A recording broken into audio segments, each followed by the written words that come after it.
আসিয়া যেন এরকম কোনো কঠিন বিপদের সম্মুখীন হন তার নিশ্চয়তা চাচ্ছি।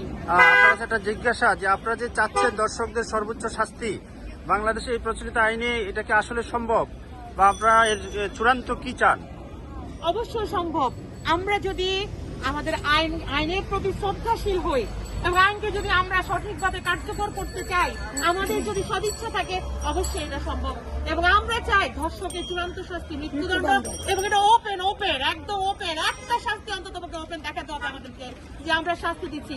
এবং আমাদের সকলের সদিচ্ছা যদি থাকে, আমাদের রাষ্ট্রযন্ত্রে যারা আছেন তাদের সদিচ্ছা যদি থাকে, ইনশাআল্লাহ আগামী অল্প কয়েকদিনের মধ্যে এটা সম্ভব। এবং এদেশ থেকে ধর্ষককে পুরোপুরিভাবে দূরীভূত করা এটা আমাদের জন্য কোনো ব্যাপার না আমরা মনে করি। আপনারা অনেকে ইসলামী শরিয়া আইনের কথা বলছেন, শরিয়া আইনের প্রয়োগ কি আসলে এই প্রবণতা বন্ধ করবে, আপনি কি মনে করেন? অবশ্যই আল্লাহর আইন অবশ্যই বন্ধ করবে। আল্লাহ পাক তো ভেবে চিন্তাই দিয়েছেন আইনগুলা।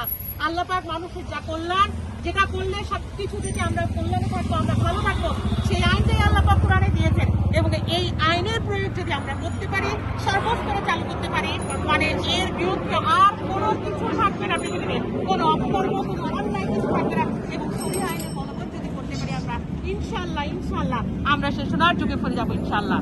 ধন্যবাদ।